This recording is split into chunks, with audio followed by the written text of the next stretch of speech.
The following is a Comfortably Zoned Radio Network production. We are back. Bock score from Nedick's at the Old Garden on 49th Street. The man himself, Hal Bock, is here, joined by his old NYU comrade, David Hubler. And I'm here too, Ralph Tycho, Comfortably Zoned Radio Network. It's going to be a good one tonight because I'm going to start off by asking Hal a question that I know the answer to. What's the score, Hal? Well, the score tonight is the New York Mets. And they accomplished something I was amazed at hearing about this. They had the worst June in franchise history. Now, this is a team that's had a lot of bad Junes and a lot of bad months since they were invented in 1962. This was the worst June they ever had, and that's hard to accomplish. I mean, you had a 1962 team that lost 120 games, set a record by losing 120 games. That team had a better record in June than the current Mets. And the 63 Mets weren't much better. Well, that's right. But it's been an embarrassment. They lose games every which way you can imagine. They are what's the difference, and I wrote this in my column, the difference between the 62 Mets and these Mets, the 62 team was kind of entertaining, amusing. They had Casey Stengel talking double talk to explain the losses. They had Mark Throneberry hitting a triple and neglecting to touch first or second base on his way to third. They had Harry Cheedy, a catcher. They traded for a catcher named Harry Cheedy, and the familiar trade was for a player to be named later. And when it came to later, Harry Cheedy was the player they named. So he got traded for himself. Stuff like that went on all the time. Back to the Cubs. That's right. Stuff like Good that evening, went on gentlemen. all the time. Hello? Al Blumkin's here. He's joined us. Al, David Hubler's here, and I am here. You know, Hal, another thing about the 62 Mets is that they were a novelty. The city had been with only one team for several years after the Giants and the Dodgers left. So the fact that the Mets came in, no matter how bad they were, people went to see them. I mean, and they were glad they were here, you know, representing the National League. New York, in my opinion, New York has always been a National League city because of the Giants and the Dodgers. So there was a core of National League fans that were very grateful to have a new National League franchise here in New York. The fact that they couldn't play baseball very well was a secondary issue. Right. They had all of the National League stars of that time coming into play. And it was great to be able to see those guys in person again, you know. So they were excused for their ineptitude. This team cannot be excused. The current Mets, there's no excuse for them. There's just no excuse. They did not do anything to improve themselves after a terrible year last year. And the issue last year was, they were all injured. They all got hurt. Well, you know what? They all got hurt again this year. The disabled list is very lengthy. And as a result, they've been playing players who had no business being here. I thought the quintessential sequence was when their two catchers were injured on consecutive days, leaving them with two minor league catchers for about a month. Well, you can't operate like that, you know? And it's just one thing after another. They signed free agents. Every one of the free agents they signed wound up on the disabled list for some length of time. In one case, the relief pitcher, A.J. Ramos, he's done for the season, shoulder surgery. So it's just one thing after another with them. And then, to me, the topper of all of it was when they batted out of order, and they lost a game in which they batted out of order. Now, batting out of order, that's something little leaguers do. These guys are being paid millions of dollars. They got to know when to come up to the plate. That's not a lot to ask. So, you know, that's stuff like that. That's a manager guffaw, if you will. Yes. Yes. Inexcusable. We can't blame the players on that. But No, but you're no, right. and that's one of 3 appeal plays. The opposing manager doesn't have to challenge that until it's going to hurt the team that does it. Yes, and it did. So, I mean, to me, it's just not. It's not funny. The 62 Mets had a funny side to them. This team is not funny. This team is pathetic. It's embarrassing, and I can't watch baseball anymore because of them. Because I just can't. I can't take it. It's just every night. It's anguish, you know. Well, you ought to turn on the Orioles game. Same thing. Yeah, I understand. My son lives, as you know, in that area, so he's familiar with the Orioles. Yes. No, I root for the Pirates. Only lost to the Dodgers 17-1 last night. That's one game, Alan. Don't get upset. No, they're 4 games games under, and their problems are not as acute as the Mets, but they're there. Under. Yeah. The Mets are 16 games under. I know that. Starting the season 11-1. Yeah, but the biggest problem with the Mets also is that I think what basically happened there was that when the Wilpons lost all the money to Madoff, they made the conscious decision or unconscious decision to not spend money on the farm system. So this is what they're getting. 3 years ago, they and the Kansas City Royals were in the World Series. Now they're both horrible. They also have, the bad part is, you mentioned the farm system. They have nobody in the farm system that's major league potential. Or even they have close, maybe one player, a kid named Alfonso. But other than that, or Alvano, I'm not even sure his name. But other than that, they have nobody that they can say, well, next year he's going to be here and he'll be a star. The 2 guys that they had coming up that they identified as major league ready were the shortstop Ahmad Rosario and the first baseman Dominic Smith. Dominic Smith came up, he was about 40 pounds overweight. Well, he lost all that weight in the off season, but he still has been a terrible disappointment. And so I don't know that he's a prospect. He's more of a suspect than he is a prospect. How many? Rosario is okay, you know. How many of their position players do you think have any market value? They're going to have to break up that pitching Conforto. They can probably get something for Conforto. They could probably. He's hurt a lot too. I know for a fact. This month, you will see the second baseman, who is their best player so far this season, Cabrera, yeah, and probably Familia, who is one of the more aggravating relief pitchers. I think both of those guys are going to be moved. I think they're going to tear it down and just try to get some young prospects from other teams. But you're not going to get much because Cabrera is not a young man, and Familia has been very, very disappointing. So what are you going to get for those guys? Now, if you want to trade Jacob DeGrom, we can talk. Do you want to trade Jacob DeGrom? I was just going to say Jacob DeGrom. You want to trade there's a bunch of idiot Yankee fans who call up WFAN, during the half hour a day I listen to it, and they're saying, well, the Yankees give up Andahar and Frazier and somebody else. They're going to get DeGrom. The Yankees aren't giving up Andahar anywhere. No, be their that's third for sure. For the next 10 years.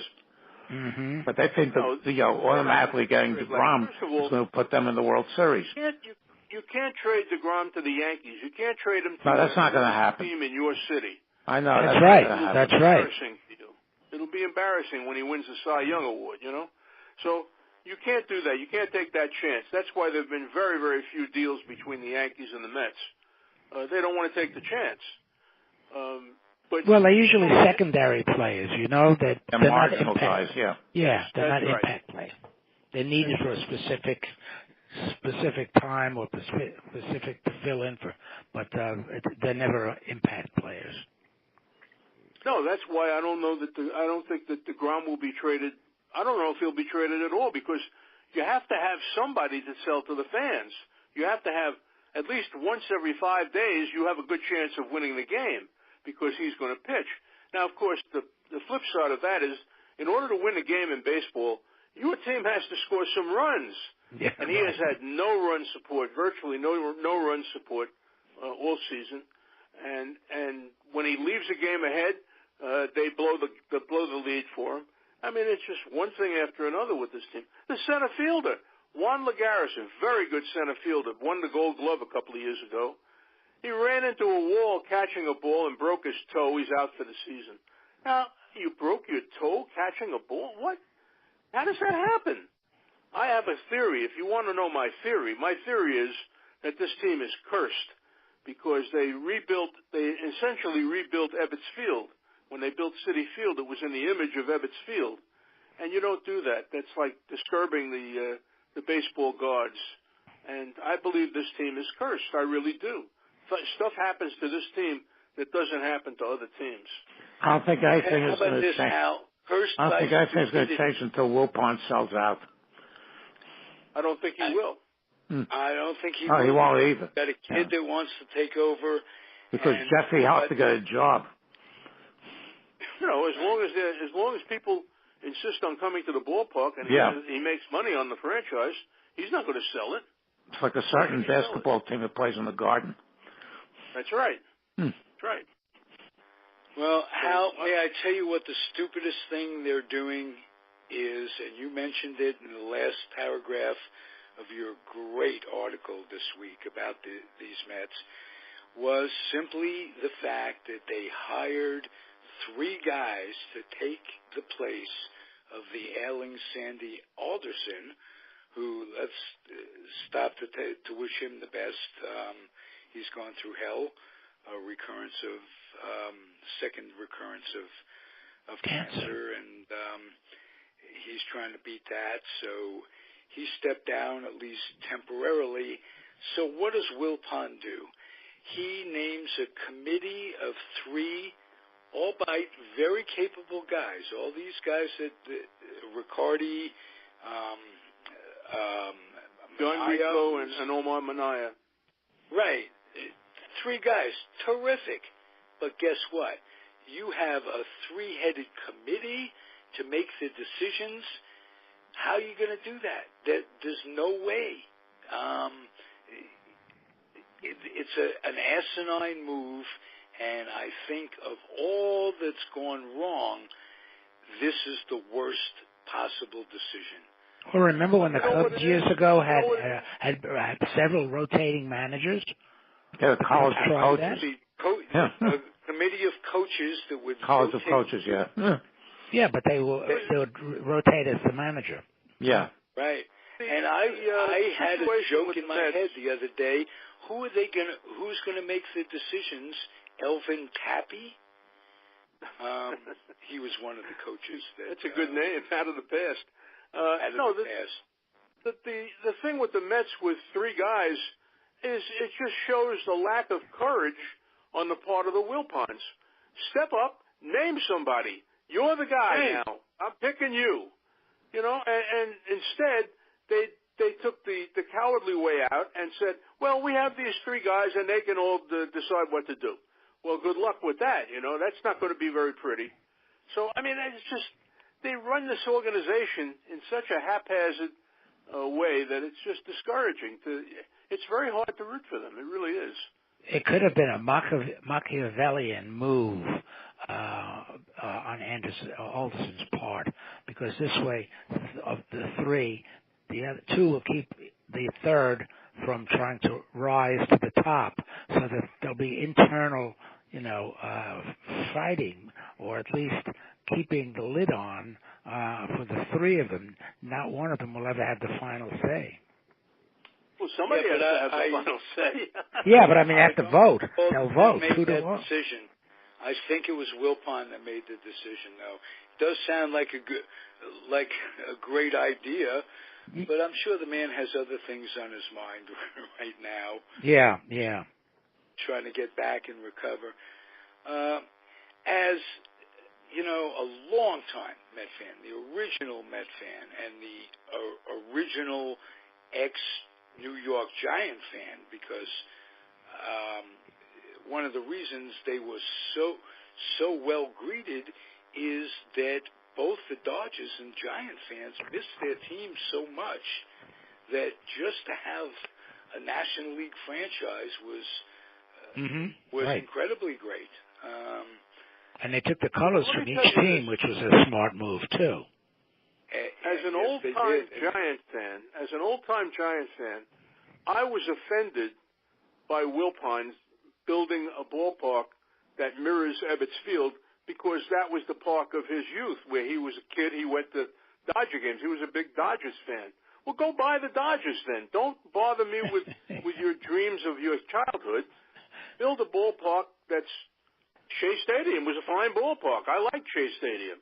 And it was their ballpark. You know, it wasn't a reincarnation. How about, in addition to honoring Jackie Robinson with a statue, who had nothing whatsoever... Nothing to do with, right. Yes. Why don't you get Gil Hodges a statue? Tom Seaver, I don't know if he has one or not out there, but Gil certainly doesn't. He's not in the Hall of Fame. Put time. I know that Steinbrenner got Rizzuto into the Hall of Fame. That's right. He strong-armed it. You would think that Wilpon could strong-arm getting Hodges into the Hall of Fame. It's not something that they do. You know, they built this ballpark, and first of all, let's talk first about Yankee Stadium. Yankee Stadium is a museum. It's got all of the history of that ball club, and it's a great history, no question about it. It's a dynasty. They've got plaques and monuments and everything you can imagine. It's a museum. They built Citi Field, and they neglected to put a Hall of Fame in Citi Field until the second or third year. And then they would honor the Rusty Staubs and the Keith Hernandezes and so forth. But why weren't they there in the beginning? Why wasn't Citi Field built with a Hall of Fame to honor the 69 Mets? It'll be 50 years next year since the miracle of 1969 took place. And they never have Old Timers Day. They never welcome back their old-time players. It's just like, oh, yeah, we won, and let's move on. It's just, there's no sense of history. There's no appreciation of history. The appreciation of history comes when you listen to the broadcasters, Keith Hernandez and Ron Darling, who go back to the days of the 86 Mets, who also won, and they can reminisce and they talk about the history. But other than that, there's no tribute to there is a Hall of Fame now, but there is no real tribute to the history of this ball club. Now, I know it's a spotty history. There have been an awful lot of 100 lost seasons, but they do have a few championships. They had 69. They had 86. They got to the World Series in 2000. They got there again in 2015. They got there in 73 as well, and that was terrific. That's right.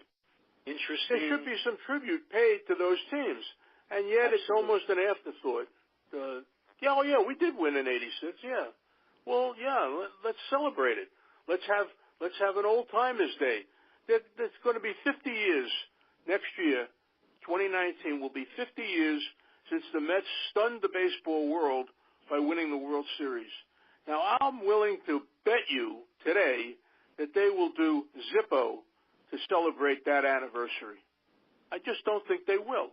They're just not built that way. They don't think that way. And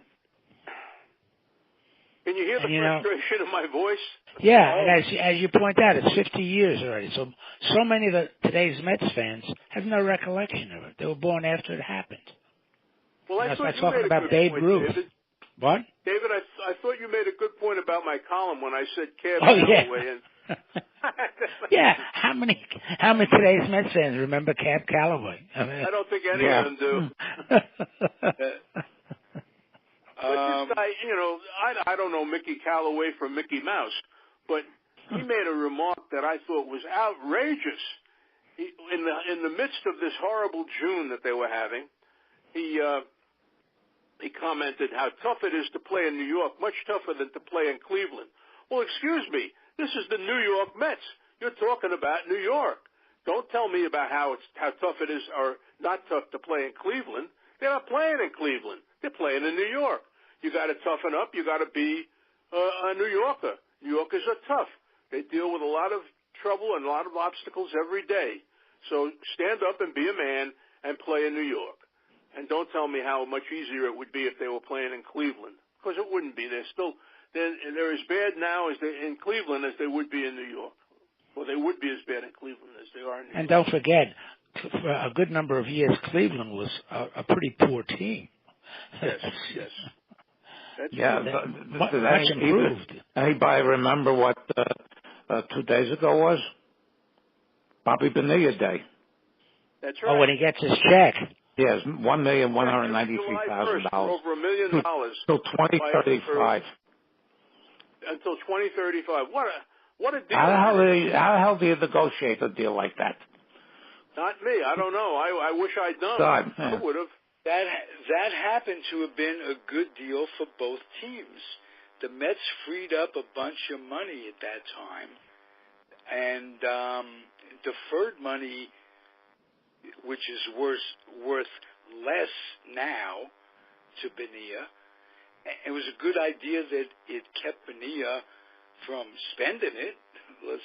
You get $1 million every year. It's tough to go broke. Yeah. A high percentage of guys going broke that get a lot of money up front, pay a lot of taxes. It's a better deal than the Publishers Clearinghouse sweepstakes. That's right. I read in the paper that the actor Johnny Depp has gone through $650 million. Who? Johnny Depp. Johnny Depp. The actor. Oh, Johnny Depp, huh? Yeah. That beats out Allen Iverson to $175 million by quite a bit. Well, you got to have good financial planning. I couldn't go through $1 million if I wanted to. Me neither. Right. Ralph, he's probably smoke it up. No, I really won't vape it up. What? There's a new form now. They vape it, so it's less. Oh, right.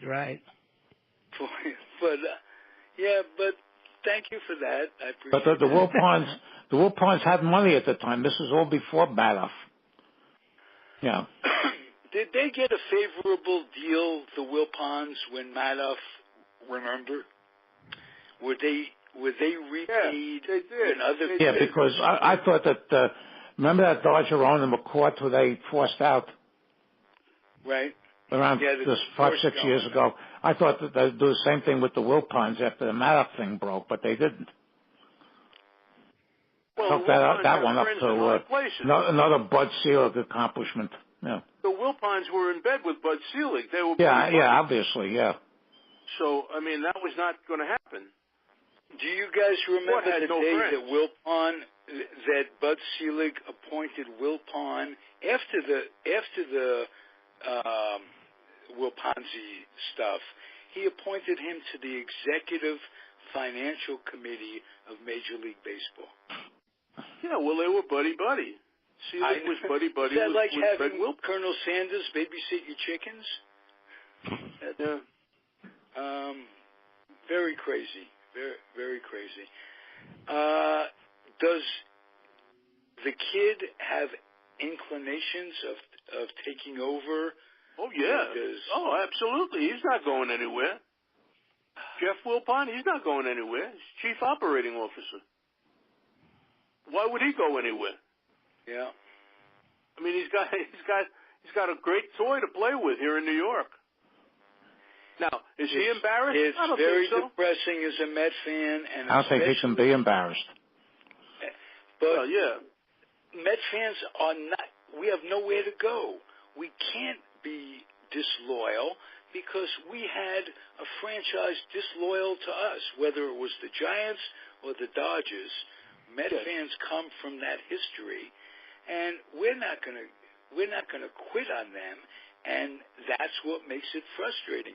There's a rule. They make it hard Met not to quit on them. Lay out their option.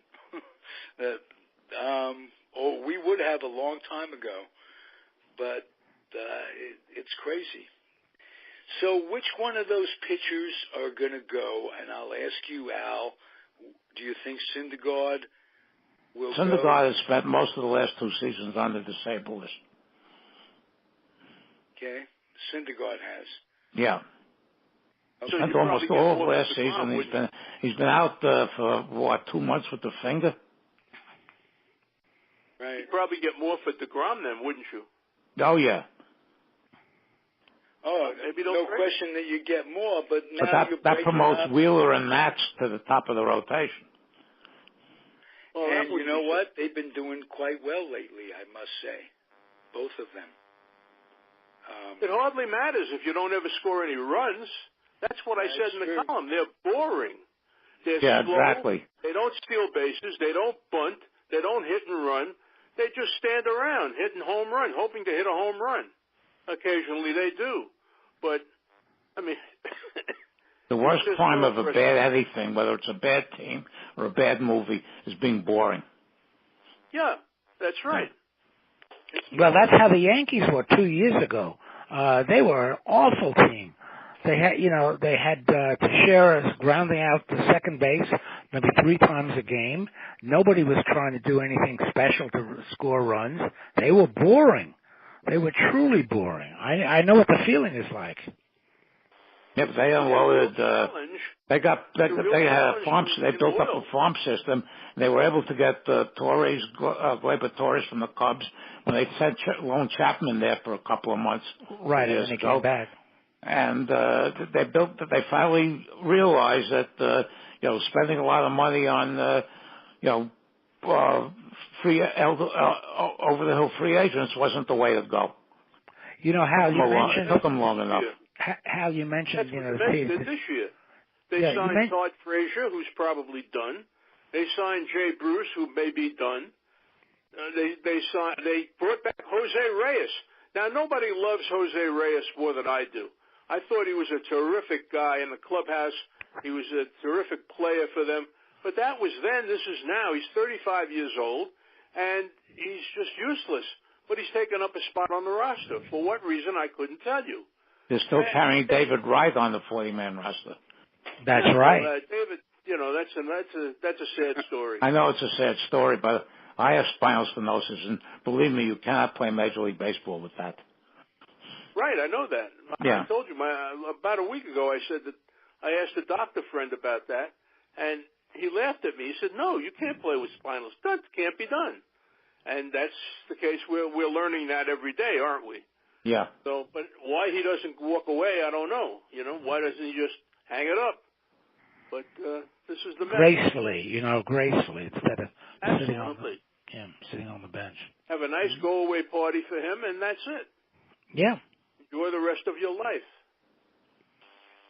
But unfortunately, this is our team, Ralph and me, and we have to suffer with it. And as I said, I told my son this the other day.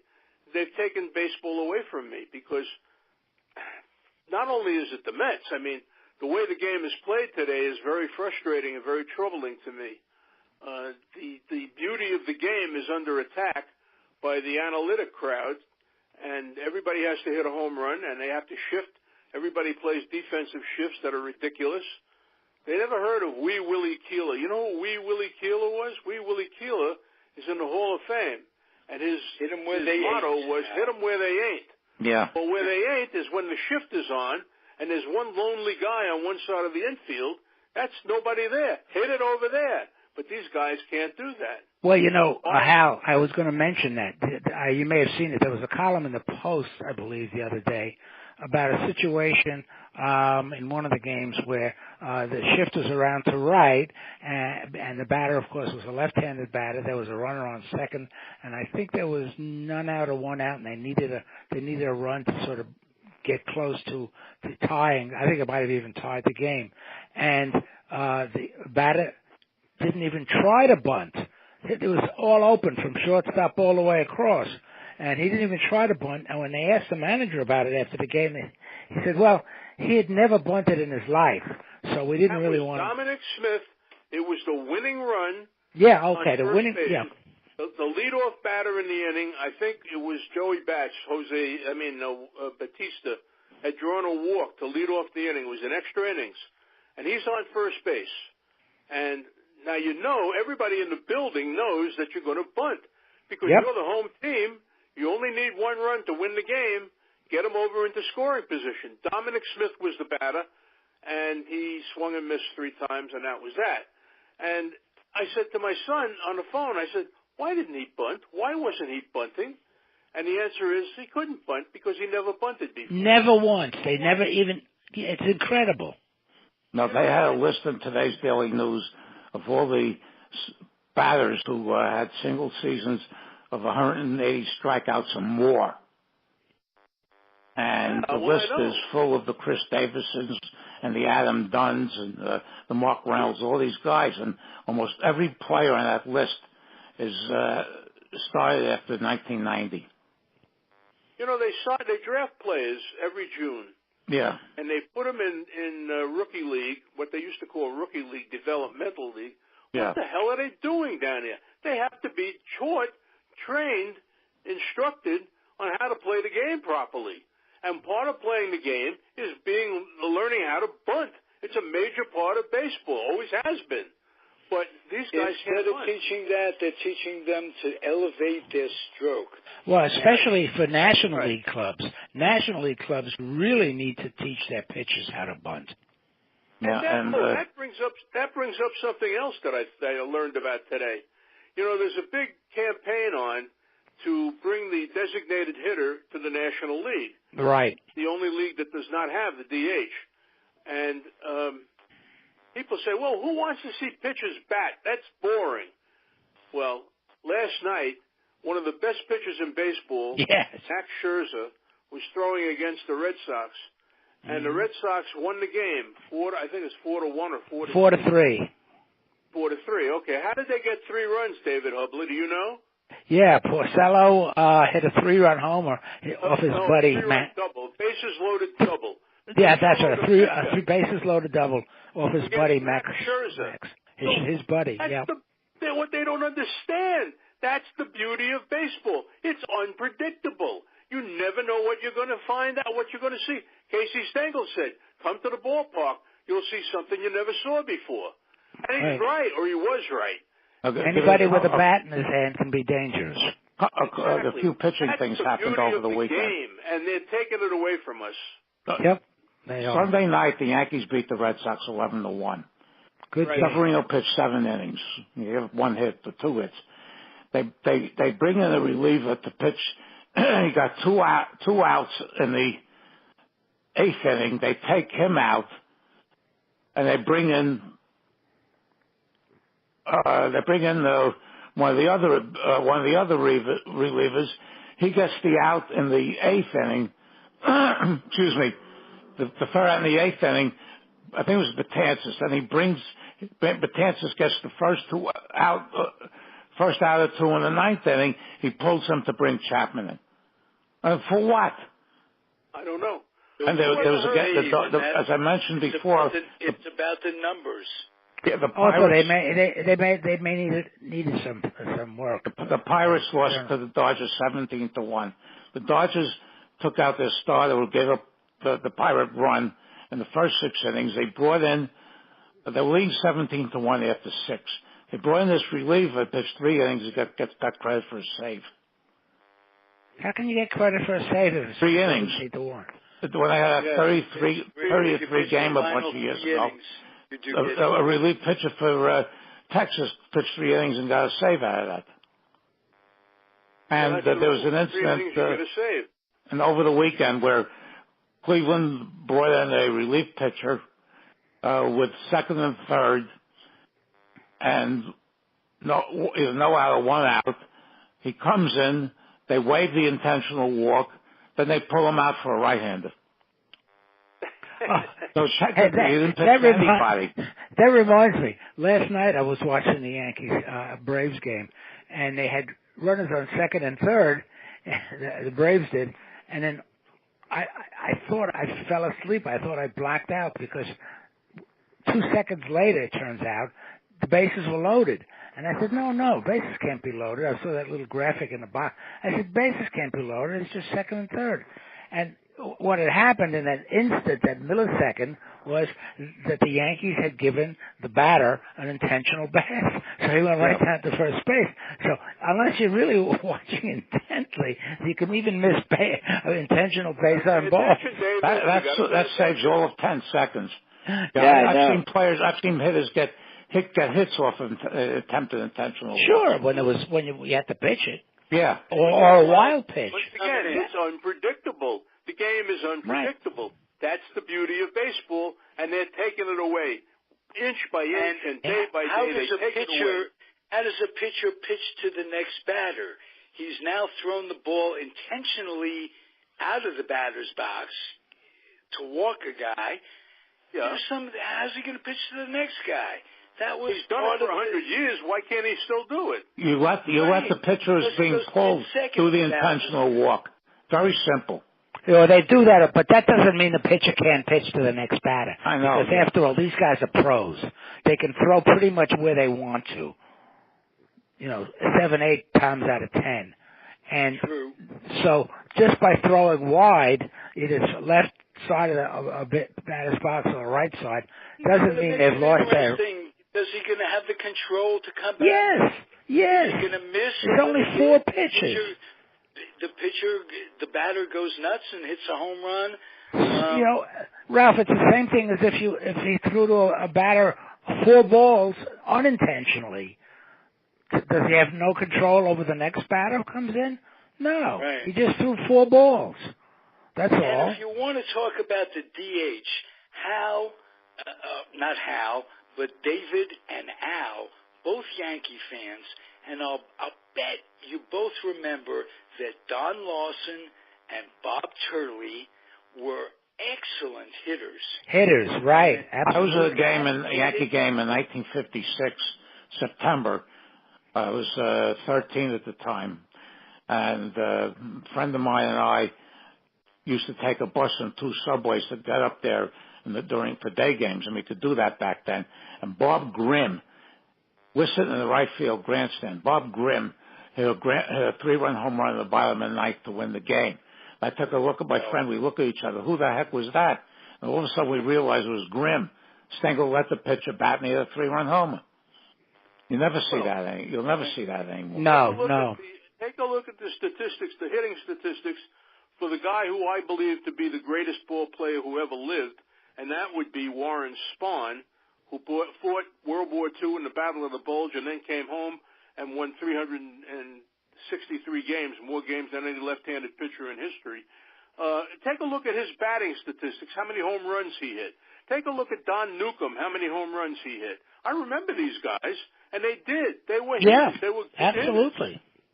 There was also a pitcher named Ron Herbel who pitched in the 60s for the Giants, who got 6 hits and 206 at-bats. Well, Bob Buell was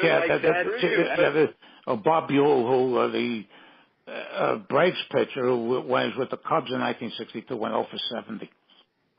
So there's arguments on both sides of that. Personally, I think if a player has to be proficient in the field also. Well, yeah. That's what a ball player is. He's got a glove and he's got a bat. And my perfect example was, I blank out, the first baseman with the Pirates. Dick Stewart, horrible hitter. So the horrible fielder. Pirates had to pay the price for having his bat in the lineup, and that's called balance. And that's what made the game interesting. And I was once at Forbes Field when I was at college there. I saw him get a standing ovation for picking up a hot dog wrapper that blown on the field. That's dropping it. I mean, that's exactly it. The balance, you talk about balance, the decisions that have to be made. Do I bunt? Do I pinch hit? When do I take the pitcher out? When do I leave him in? All of those decisions are taken away when you have the designated hitter. So you gotta balance the game, and the offense and defense in the game, and it's not balanced anymore. It's all offense now. Everybody wants to hit home runs. Well, and guys, I was at I did a podcast with Ralph. It was past Wednesday. I was at the Sabre convention in Pittsburgh the weekend before last, and one of the things that's happening is, like, I think the average age. When I started going there, I was in my 40s, early 40s. Now I'm one of the old guard there. And one of the big problems they're having is that I think the average age is something like 60. You see very, very few young people there. Well, and they're losing fans. They're losing fans. Well, if you look out in the bleachers at Yankee Stadium, they're all young kids. Yeah, they're all young win. people. They win, and the Yankees market very well. They have George to sell. They have a few others to sell. They sell very well. Well, I agree with you in terms of the marketing. I mean, I was amazed that Judge in his first year, they set up a section for him. The Judge's chambers. I mean, I never heard of it. They didn't do that for DiMaggio. They certainly didn't do it for They didn't have to. Those days, they didn't have to. No, they didn't have to do that for him the first year either. I mean, it just turned out that it was a spectacular year. The Judge thing is a marketing thing, and the game in the old days, the game was the thing that people went to the ballpark for. It wasn't for the rest of it, Yes, you're right. Absolutely, Ralph. This nonsense with this music between pitchers now. Every time you turn on the game, they're wearing a different cap or a different uniform. Well, that's for special occasions. That doesn't bother me as much as this walk-up music. I mean, I used to go to Yankee games to enjoy the peace and quiet. The only interruption. Serenity. Yeah, it was wonderful. That's what baseball was. It was almost it was a step up, big step up from cricket, where nobody talks. They just sit on the lawn chairs and watch this never-ending game. Can I throw a stat at you guys? 41 major league players, regulars, guys that play enough to qualify for the batting championship if they so want it. 41 of them are hitting under the Mendoza line of 200. Wow. Sanchez, all-star catcher, doing the same. That's frightening, isn't it? Yeah, it is. It is absolutely frightening. And you can take all those other statistics and shove them when it comes to this. Batting average, hits, home runs, runs scored, and RBIs. That'll give you some indication of how a guy is doing. But the analytic crowd dismisses that stuff. Yep. They're all about WAR and OPS and UBI and all this stuff. Those WAR good for absolutely nothing. For nothing, exactly. Yeah. Give me a good old-fashioned hits, runs, and errors. I'll give you. Ralph said hits, home runs, RBIs. Those are the numbers. OPS, I agree with the on base. On base is a significant statistic. But what's going to happen again, probably going to happen again after this season, is what happened 6 years ago when Miggy Cabrera won the Triple Crown and propelled the Tigers into the World Series. And the war crowd was pushing Trout. They're going to push Trout again, even though he's on a team that's the way they're constituted is never going to make a World Series or a playoff, maybe. They're going to push him for MVP. This is what they do. Another thing I don't like about modern baseball, they play 162 games, right? 162 game season. Yeah. The Yankees and the Red Sox are both in the East Division of the American League. And right now they're separated by one game, I think.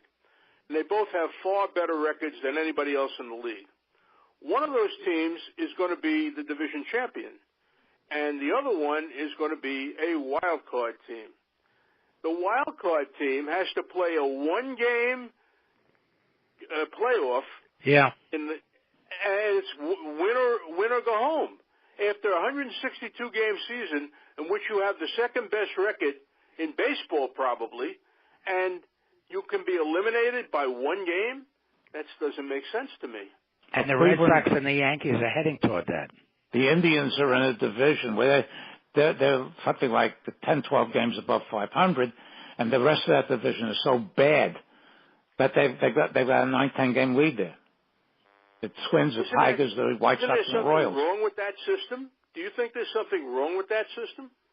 Yes, of course. I do. I say shorten the season and make all the playoff games at least a best of 5, and then go to a best of 7. No, that's not going to happen. That's not going to happen. 3. Make the wild card a best of 3. So right. you can make a mistake in one game. It's not going to happen because We're all. Don't say it's not. It couldn't anything. Look at all the crazy things they've done so far. We just talked about all in the 70s, and the whole idea is to pump up the revenue. If you think the owners are going to give back 8 regular season games a year, you're nuts. The only way that might even have a chance of happening if the players' union pushes it. And the players are making so much damn money they don't care. If they cared, they would have cared about the insane scheduling that has gone on the last bunch of years. Well, they tried to rectify it this season. This has gone extremely fast. Great show, guys. You really hit it on the head this week, Hal. Thank you. Hal, I get to your column. I have New York. I Google New York Sports Day. I click on columnists and I click on Hal Bock. That's how I find your column every week. And there I am, right? Yeah. And there you are. Hey, let's on the Comfortably Zoned Radio Network start a campaign to get press credentials, get voting back for retired guys like you, Hal, who still have your seichel, still keep up with the game. No reason you shouldn't have a vote in the Hall of Fame. And maybe we can listen, I'm past that. They don't want my opinion. I don't have to have it. Well, they should bring us on as an advisory committee of 3 to fix the game. Right. 20 years ago, you're going to have writers who have no recollection that Bonds or Clemens or anybody else. They have them already. Did any of you guys see the current Sports Illustrated? Yeah. You know who was on the cover? Bleached out Sammy Sosa. Yeah. And where are they now? And one guy did a comparison on Facebook between Sammy's 1997 and 1998. It's eye-opening. And Sammy is also whining that why didn't the Cubs put up a statue for him like they did for Ernie Banks? Oh, lots of luck with that. Yeah. Yeah, he really qualifies to be another Ernie Banks. Yeah. You'll have cork. You put a statue up with cork coming out of the bat. Exactly. That's right. And a bucket of bleach can look more like Michael Jackson. Let me tell you the story of baseball in the 90s, kids. Come look at the statue. That's right. Listen, we had a sports writer on the Washington Post. He was a young guy. He's still there, who wrote a column about Babe Ruth playing left field. So the whole column wasn't a column about, it was mentioned in the column. But still, Yeah, of course. Of course. All right, guys. Great show, as I say. We'll be back next week, same time. Al, you say it. You're here. Same bat time, same bat channel. Beautiful. Love hearing your voice. Okay. Thank you, David. Thank you, Hal. Good night, gentlemen. Thank you, everyone, for listening. Good night. Well. Bye. Good night, everybody.